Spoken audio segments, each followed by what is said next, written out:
What a start. So the one person is still there or not? I think we have a new one. So we had a question. It was regarding the sound. Hi Mogens, I hope the sound is good now. Please let us know if it's not. And for the others who attended, sorry we had some difficulties in the beginning. I don't know if I have to go into details, but someone in DanskeT started another meeting which ended hours, and that's the detail that I'll. So I'm just gonna briefly say a few words and mute this one. Okay, so now everything should work. Okay, for the sake of time, I'm not gonna present my introduction or my own thoughts. Hopefully you will talk about it during the webinar. But Arisa Sholo, is that correctly? Yes. Yeah. You're from CBS as an associate professor, and you actually studies like how organizations utilize data and work with new technologies and stuff like this. Yes. And you have a special case for us today. This thing about data and decision making and intuitive judgment, somewhere between. But please take the floor, present your presentation. Thank you, Fabian, and thank you for inviting me here for this webinar. As you very well said, I am interested in looking how all these new technologies, data-driven technologies, like business intelligence, big data, artificial intelligence, these days, it's the buzzword, right? How all these technologies are changing the way we make organizations, we make decisions, both in an individual level, but also in groups and in an organizational level. So the study that I will present to you today, it's exactly about how people in organizations communicate and share their intuitive judgments when they are surrounded by data-driven technologies, right? And a data-driven culture. So without further ado, I will go on to my first opening questions that I have for the audience. So I would like to ask all of you, to what extent would you describe your organization as intuitive versus data-driven in its decision-making? Probably here the views will differ. But however, I do have some results already from a previous study that had been done by asking executives and managers, 1,600 actually executives and managers that were asked and answered this specific question, right? So in the next slide, I will actually show you also the trend that we are going towards. But let's have the poll first, so you can actually answer both of them. I'm just going to give you 30 seconds. 30 seconds, sounds good. You presented the question, so here you can decide on how you use, how you do your decision making, and are you leaning towards any special type of, and the answer is coming in here. Cool. And you can answer both of the questions, so please do so. Yes.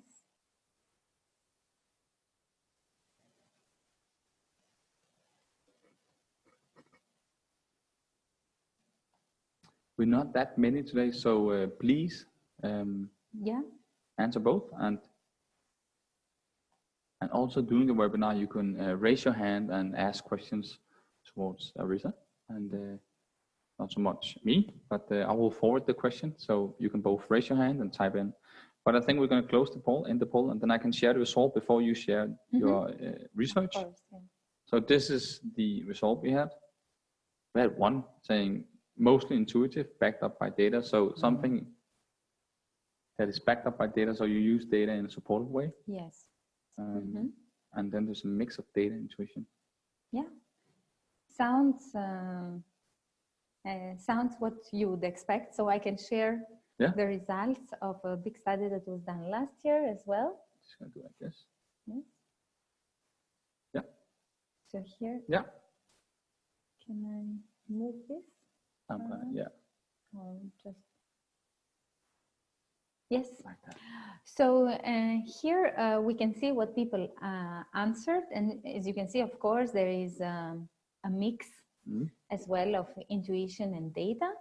But even today, after many, many years and using a lot of technologies, we still see intuitive judgment as dominating in the way that organizations make decisions. But of course, you can see that they level off the more the organizations are able to collect and measure and be able to measure things, right?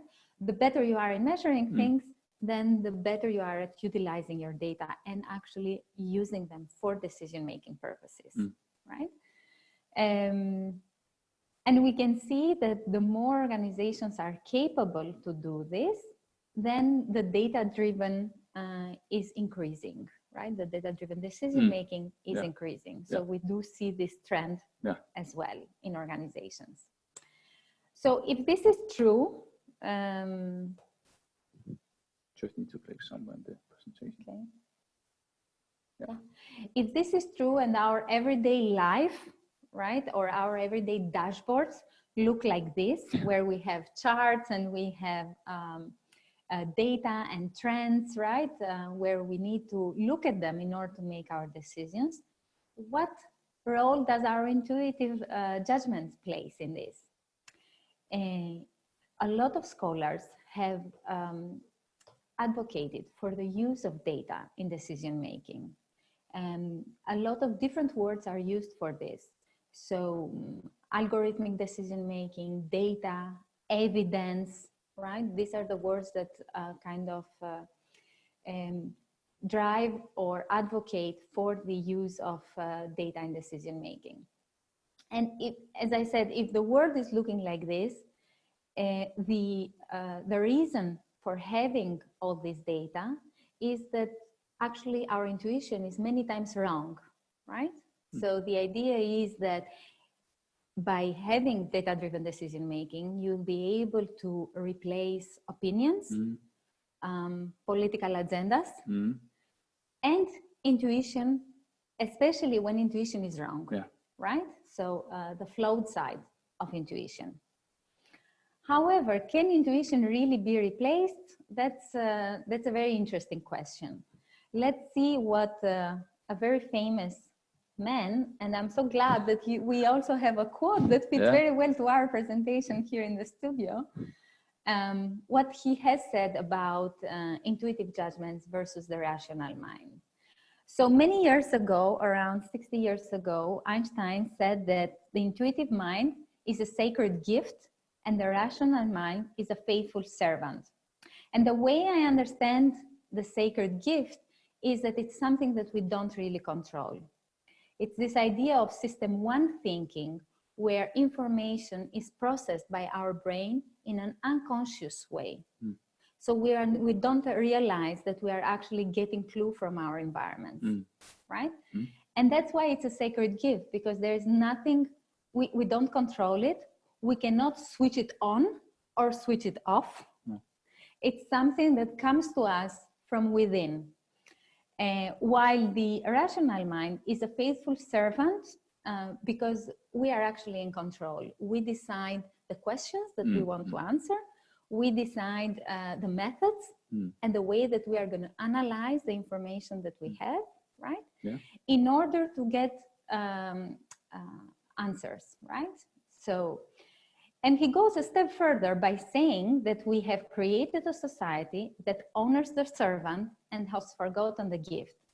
While we do all acknowledge the role of intuition, we don't teach our students, or we don't say to people in organizations, oh, you should use your intuition more.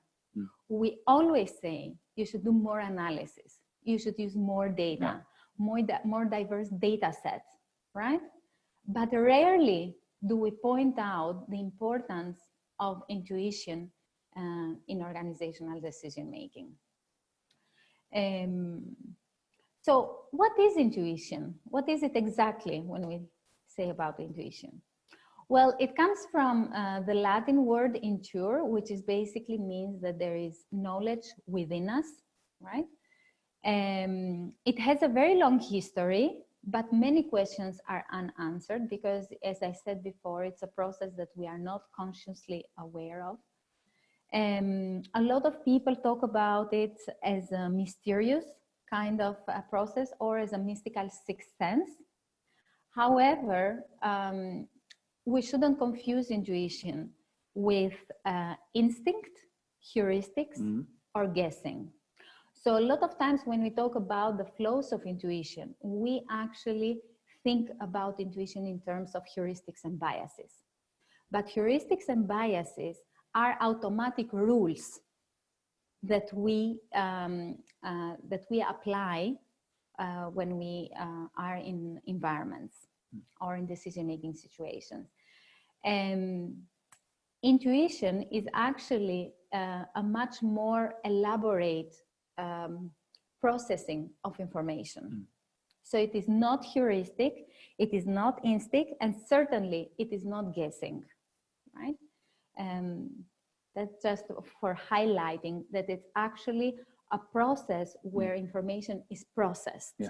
Right? So it is actually the same thing within the brain somehow. Yes. Yeah. Yes.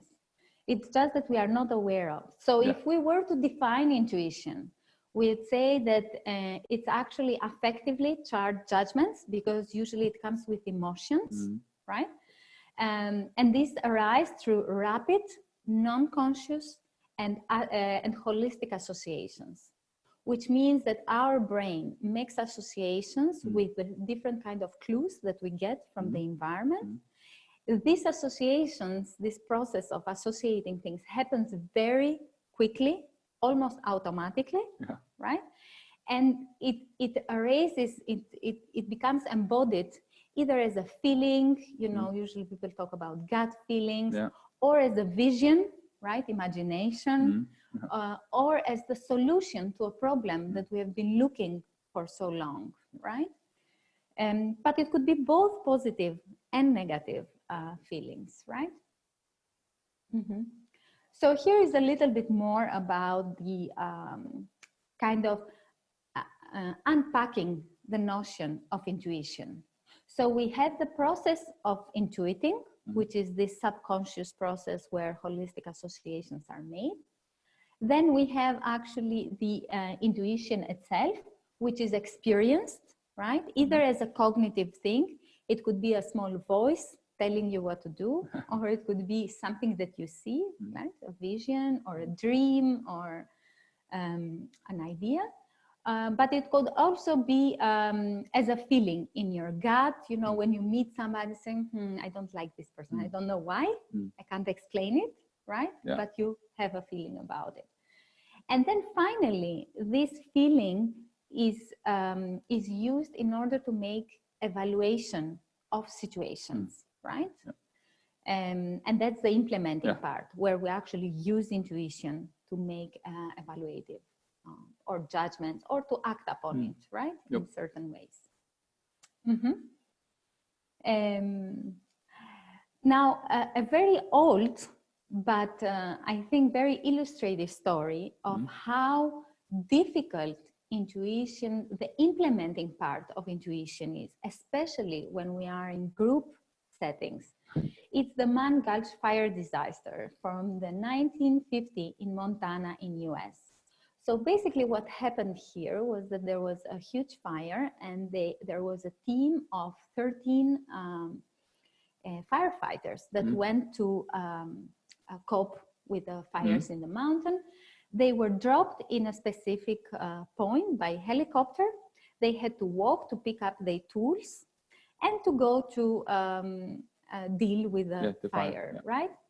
As they were walking, the most experienced person in the team stopped. And he actually, when he gave the interview after the incident, he says, at that moment, I saw it. And he basically saw that they couldn't make it. The flames were surrounding them, as we can see also in the picture, from all the sides. And it would have been very difficult for them to run away from the flames.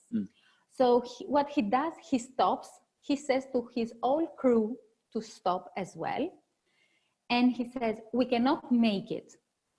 And then he says, he starts immediately to put up a control fire, so, which is burning an area around you. Okay. So even if the fire comes, it goes around and it doesn't affect you, right? As the other people listen to him, they say, my God, he's crazy. And nobody stops. He's the only one who stops, does the control fire. Everybody else run. No. Yeah. They go by instinct, right? Not intuition. They run and everybody is dead and only he is the one who survived. Yeah. And this is a good story to show how difficult it is to communicate intuition. Because even if you know your feelings, how can you reason about them? Because intuition is something that you cannot explain. Yeah. You don't know what kind of associations your brain has made. So you can say, it's because the flames are coming from this direction and the air is going from this direction. This is done very quickly, right? So you are not aware of these associations. Very interesting. So that was exactly what we set out in a more modern studies. You didn't burn anything? No, Okay. At least not yet. And we said, okay, so how do people actually do this in organizations, right? And we took an organization that had a quite heavy data-driven culture, right? Where they were required in their meetings to use data to support their decisions, right? To argue about their choices. And we said, how do people actually argue for things that they cannot explain? What do they do? You know, how do they find support for their intuitive judgments? Yeah. And in this way, we, Okay, so we looked into business cases, right? And it was an IT unit of a large financial organization. And we looked at how they were arguing and judging business cases on IT projects, right? But before I go on into my story, I would like you to ask you, so how do you think, for example, the decision for mobile pay was made back in 2010? Do you think there was a business case based on data, or do you think it was a decision based on intuition? Yeah, and for this, we're going to use another tool in the Zoom application. So you can actually just raise your hand if you think that the use of data in the decision making, or don't do if you think it was based on gut feelings. So in the case of mobile pay back in 2010, do you think that the decision making for creating this or by using data? Please type the hand in the bottom or press the hand, and no one does. So hopefully it's because everybody believes it was. Yes. So indeed, as we will see a little bit later, that's the case, right? It was something, it was a very new technology. We had one hand. Okay. Yeah, it came up and down. But yeah, sorry. And so we will see a little bit later about how people argue, about how did they argue about mobile case, right? Yeah. What about the case for Uber or for Tesla? Do you think it's also based on facts? Or, for example, Elon Musk, does he base his decision about building, you know, a whole new car? Do you think that's an intuitive decision on what he believes, or he has based his decision on data? So let's start with Tesla. Yes. Do you think that it's based on intuition? I do. Then I raise my hand. Okay. And if you think so, and we have 1, 2, more, 3. Yes. Me too. Yeah. And then we have Uber. Yes. So please lower your hands. And do you think that, so we had like 3 out of 5, me and you as well, then it's 5. Yes. Saying it's based on intuition. Right. And what about Uber? Do you think that Uber is based on intuition or cold facts, data-driven decisions? And we have 2 saying Intuition. Mm-hmm. Interesting. 3. Yes. So Uber initially, right, the person who started up the company, of course, it was based on intuition because there was no data on this market whatsoever. It didn't exist it before, right? So it was just something that people believed that there is an opportunity here, but not necessarily that it was based on data, right? Of course, Uber today, in the everyday decisions that they make, they do collect a lot of data, right? So today it's a different story. Yeah. Okay. But when it started back, it was an intuitive decision. Interesting, yeah. So let's look at some of the quotes from my study that I did with my colleagues at this financial institution, and what do they say about the way they made decisions in their IT project prioritization process. So here we have a senior business representative who participates in these prioritization meetings, and he says, all the things are important, all the things are good, all the things make sense. I can't see a thing that does not have a cost-benefit ratio of something. So therefore, people really convincing me are the ones that make me also feel in my stomach that they know what will this mean if we go out and try to implement it. So it's interesting, right? Because he basically points out that, of course, if you come up with project ideas, there is some rationale there that we do things in order to improve them, to make some tasks more efficient or more effective. So of course there is some cost-benefit analysis there. And that is fine, he says, right? But he uses his intuitive judgments, which is expressed here in terms of feeling in his stomach, right? In order to evaluate things that are not based on data. And he actually here talks about commitment. So there are no data about how committed somebody is in the process, right? Where would you find the data? It's a very qualitative assessment. Maybe hours spent or, I don't know. No, okay. And maybe, right? But this is before the project has started. So how do you, how do you know what commitment a person will, or how much they will engage in the future, right? True. So it's very difficult to, and he uses his intuition to actually evaluate when people come and argue about their projects, how much they know about it, how much they show an interest in it, right? To be able to evaluate things like commitment. So that is one example. And then we move to the next one. The CFO, which is, you would expect, CFOs to be very data-driven, right? But here we have the CFO also saying, I think it's more a question of believing whether the IT solution is the right solution or not, rather than just trusting a benefit calculation, right? Yeah, that's pretty unusual, Yeah. Maybe. And then we have a business representative who is actually talking about, so he says about an IT or iPhone application, right? So it says it is more a decision based on intuition, discussing what our appetite for this area is, and not really looking at the total benefits that this area provides. For example, we don't even earn any money on the iPhone app, right? It was a decision based on the soft, intangible benefits or intuition that this application would put us in front of our competitors, right? So without further ado, after looking at all the interviews that we had done with people participating in this IT project prioritization process, we looked thoroughly where we would identify intuitive judgments, where people would talk about things they saw or things they heard or things they felt, right?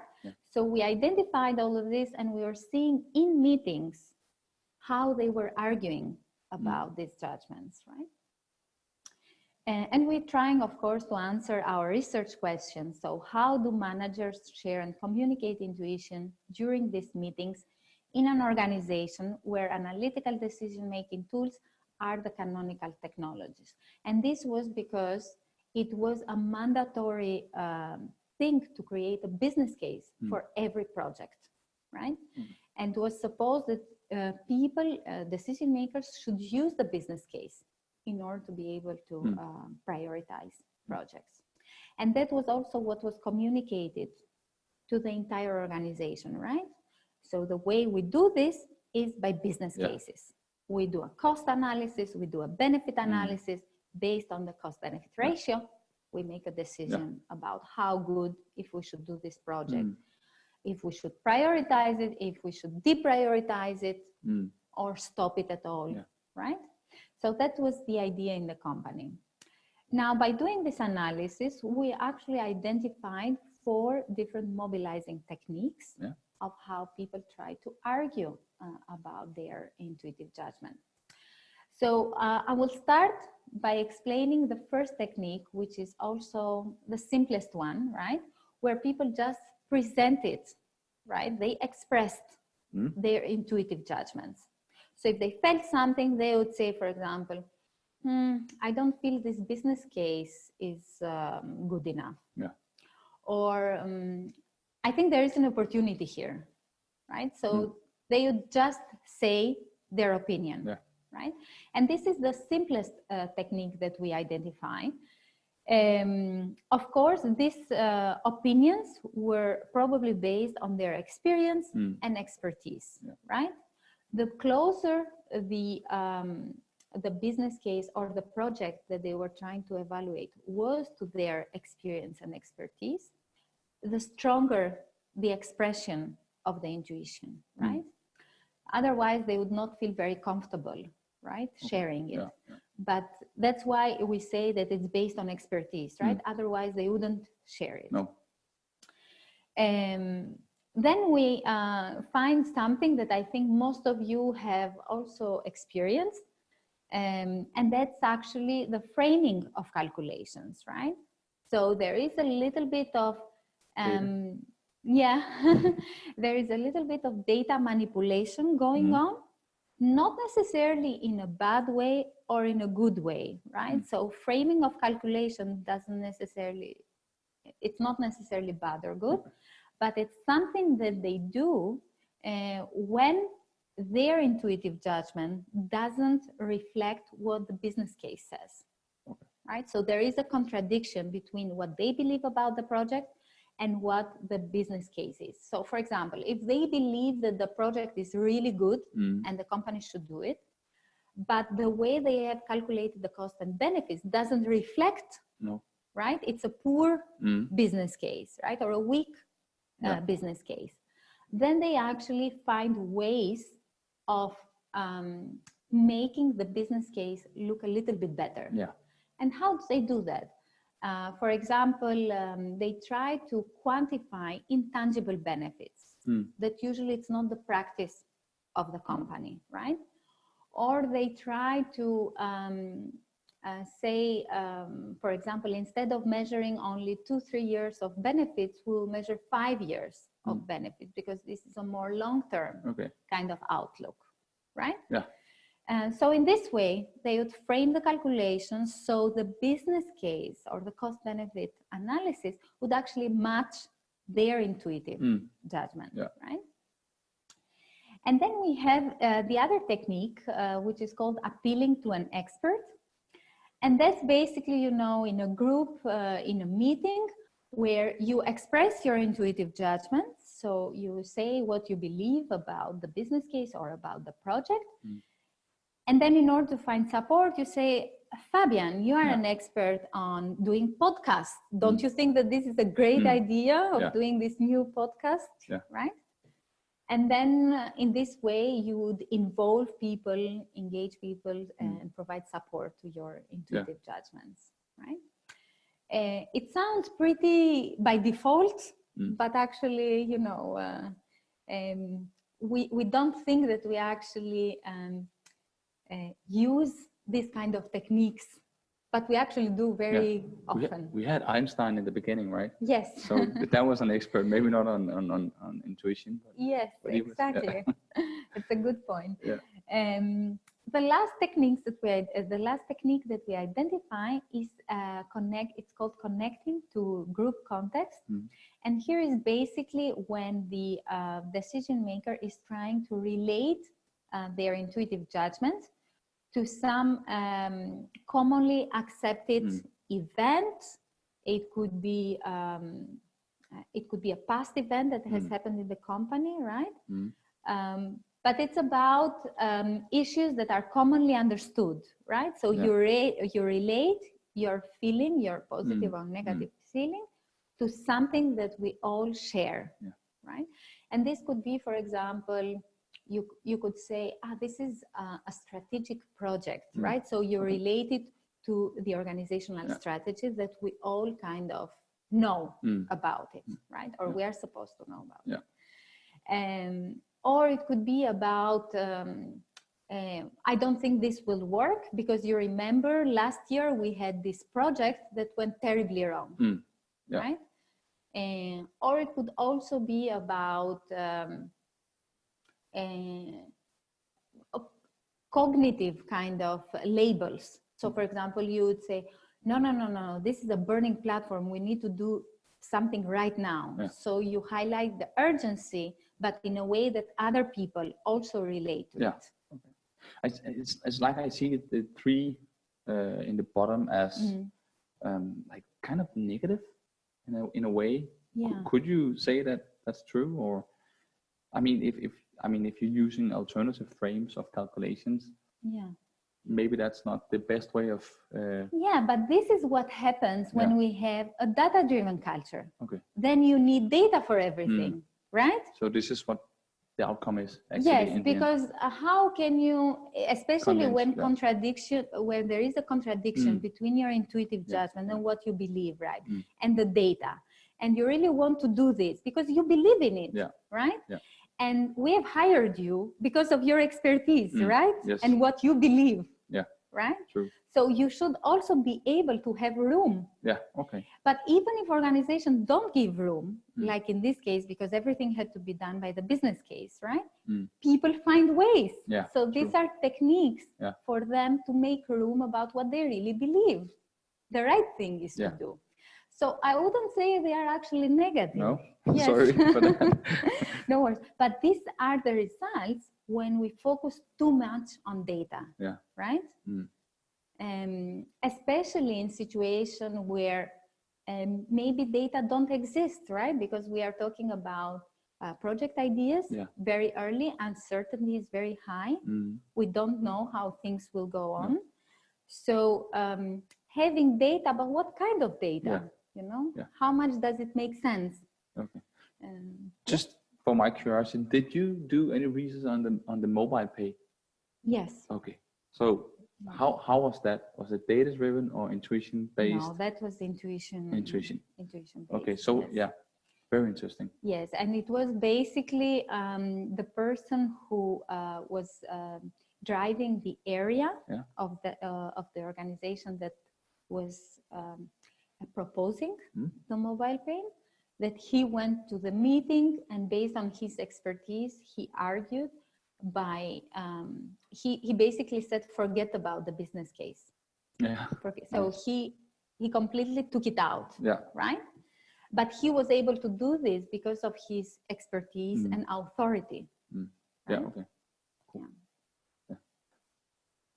Great. Yes. Just my own personal question. Yes.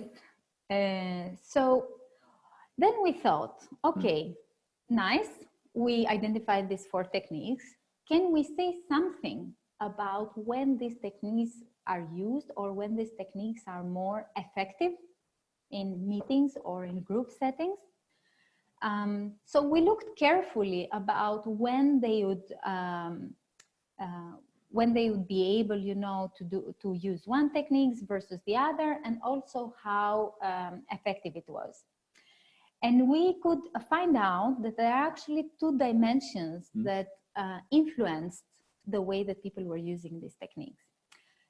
The first dimension was about how familiar the intuitive decision maker, right, was with the group, with the rest of the group. And this meant that the more familiar they were, they could actually, it was easier for them to appeal to an expert because they knew your domain area, right? They know what Fabian does, what is he good at. They also know your reputation, your authority, right? So it's easier to ask for support, right? Yeah. But when they don't know anybody in the group, it's an outside audience, or you are a novice, for example, in a company, etc., or beginner, then probably people end up just saying what they think, right? But without being able to use the other techniques.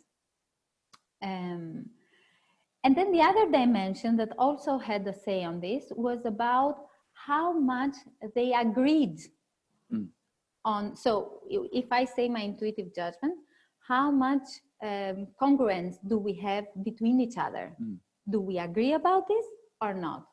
So we have project X on the table. Do we all agree that this is a good project or not? If we agree, which means that we do have in-group convergence, right? And then it was easier to do framing of calculations, right? Because we all agree. So we can go and find more imaginative ways to present a business case, right? That agrees with our now group judgment, collective intuitive judgment, right? And the same applied for the connecting to the group context, because the more we have been together for many years, etc., then we would have more history together, so it's easier to relate to things that have happened, right? While when this doesn't exist, then people usually would end up just presenting their intuitive judgment, or also appealing to an expert, right? Because especially when we don't agree in the group, it's then a very good technique to actually go to a person with authority, right? That you know he will support your intuitive judgment or request for some support. You never know what the other person will say, right? Unless you have agreed before, but in the meeting, you don't actually know. But you can do that even though the whole group doesn't agree, right? In order to create some support. Yes, so these were the conditions basically for using these mobilizing techniques to support decision maker. So we showed that these techniques are available to an individual basically, and they depend on how familiar the individual is with the rest of the group, indicating basically that a newcomer in the group, it's going to be very difficult for them to either appeal to an expert or to relate to the group context, right?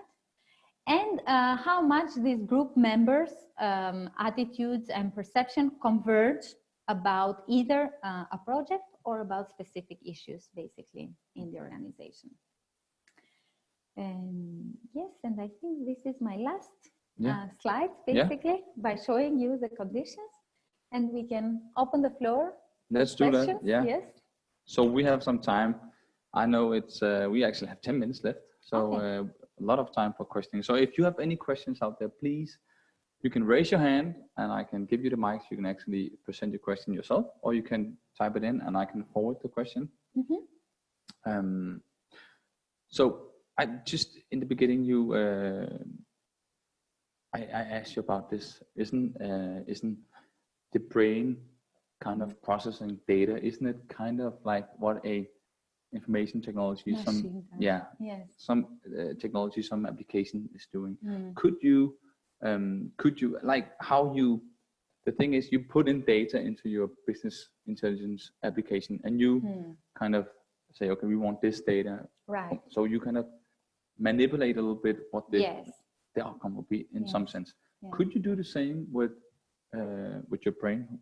Like, what do you, like, what people do you go around with? What is the environment you work in, and what books are you reading, and what could you, in that sense?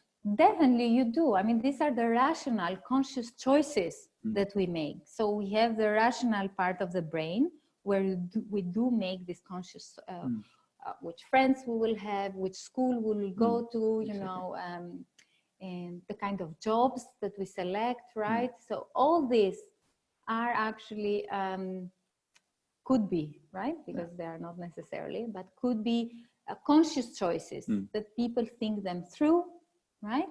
And they decide based on, I don't know, analysis that this is, for example, the best school, so I should be in the best school, or I will surround myself by smart people, whatever that means. And so, yeah, definitely there is, but that's something that you control. So that would never be intuitive, right? Okay. Intuition is something that we have no control over whatsoever. Yeah. And we don't know when a feeling will come up, right?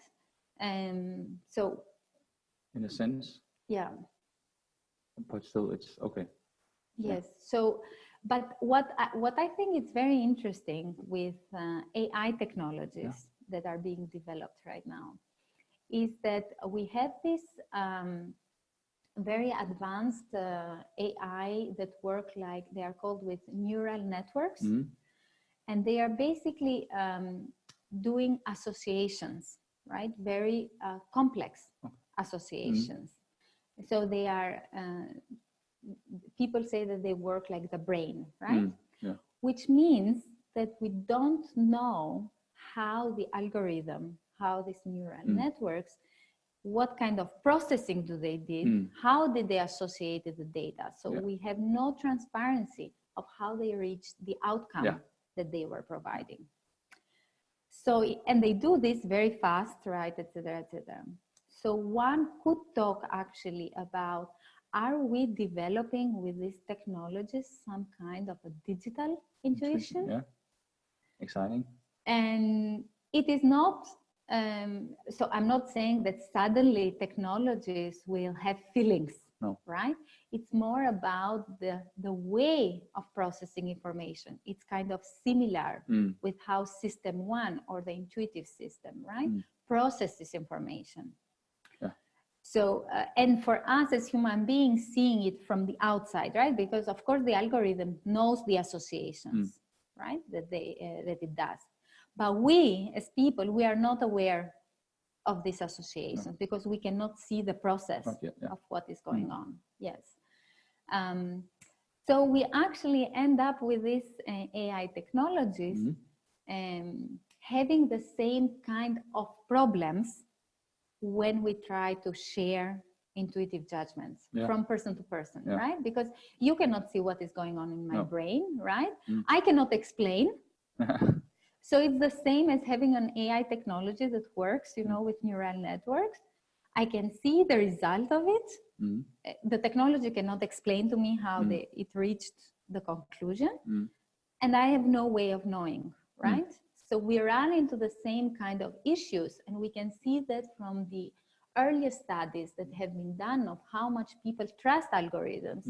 And one of the most common response to it is that especially when it comes to judgmental tasks, people, they do not want to delegate decisions to algorithms. When it comes to more computational tasks, then people feel comfortable doing that because they believe technology is better, right? And running very complex analysis. But not when it comes to judgmental tasks, right? So, and it's kind of similar with the issues that we've been talking here. That's very interesting. So one thing is this in-group convergence, when that is very high, what are some of the negatives or side effects for that? Yeah, it could be things like groupthink.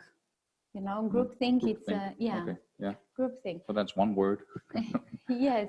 So that's kind of a phenomenon where people agree too much and they forget to question things, basically, right? And that has a negative impact because nobody plays the role of the devil advocate, right? So people just agree by automatically, by definition, right? Or it's difficult for them to explore or to experiment, right? So what do you see as the best, or maybe not the best, but like an optimal mix of the intuition and the data and like and a group. Yes. Could you maybe comment a bit on that? I think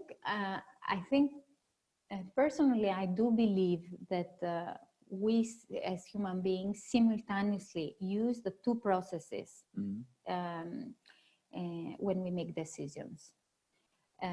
So the system one, it's always there. It's always processing stuff. Sometimes it gives us an indication, sometimes it doesn't, right?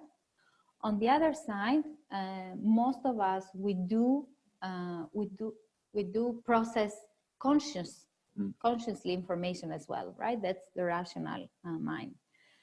I wouldn't say that there exists an optimal mix, but I would say that these processes, they run simultaneously at the same time. And I think we could use, for example, the rational processes to check or evaluate our intuition. Yeah. So I have an idea. Today, organizations with so large data sets and the technologies that they have, they could actually run small experiments to see, does my intuitive idea checks or not? Yeah. Is this really the right solution or right? Yeah. So we could actually use the rational processes to kind of check the intuitive processes in some circumstances, right? Not in all circumstances. We could also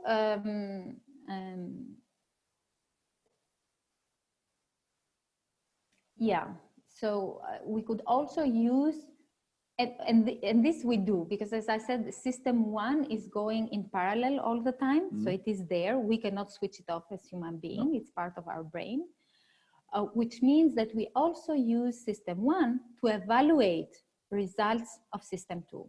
So when we see dashboards and analysis and reports, right, we evaluate sometimes immediately, you know, this is doesn't look correct, right? You get a result and you say, doesn't look correct. It could be a prediction, right, about sales next month or something. That this cannot be correct, right, based on my experience, etc. So you use both systems to check on each other, basically, right? The only problem is that the intuition you cannot control. So sometimes it will monitor system one, but sometimes it will not. Right? Okay. So what role do you think that intuition plays if you look 10 years ahead? Now you also spoke about new technologies like AI. Yeah. Could you maybe just, what do you think will happen to the intuition? Maybe also in the longer run? I think, I do believe that intuition is part of our,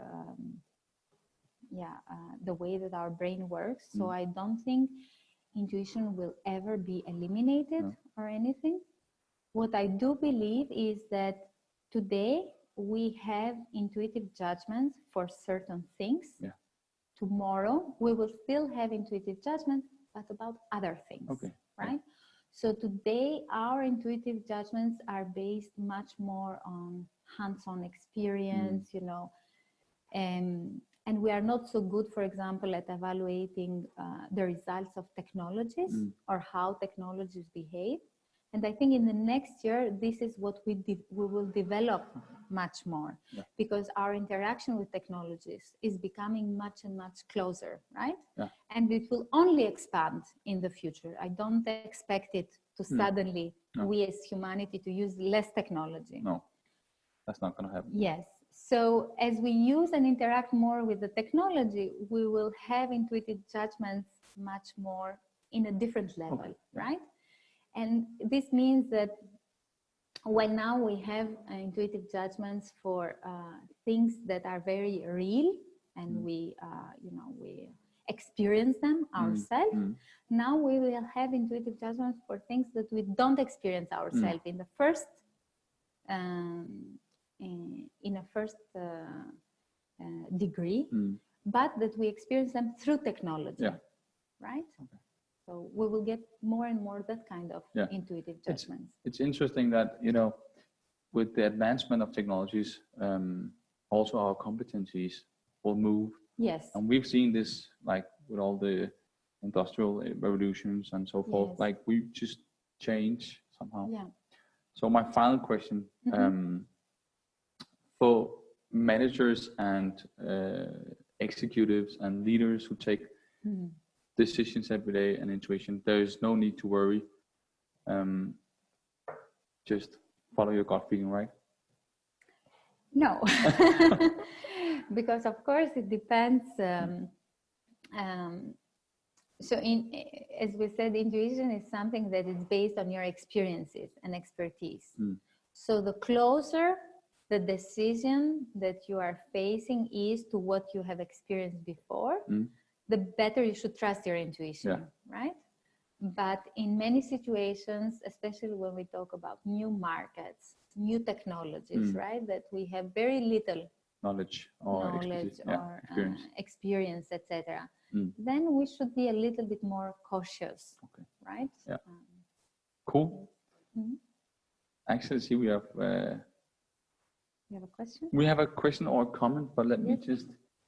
There is interesting, good to be aware of these reactions categories coming from data viz field. This might make me consider how to use this knowledge to 1, support intuitive judgment, 2, harden data analysis / visualization / presentations, make them more resilient to, example, give a hostile reframing, appeal to fringe experts, groupthink.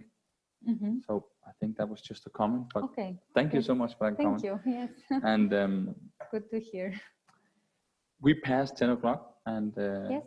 a little bit. I hope it's okay because we had some issues in the beginning. Yes. But thank you for attending this webinar. I hope you I hope you had a blast, and also thank you that you came in here and taught us about intuition and what role it plays in a data-driven world. Thank you, Fabian. Yes, it has been a pleasure. Thank you, all of you. So have a great day and see you soon.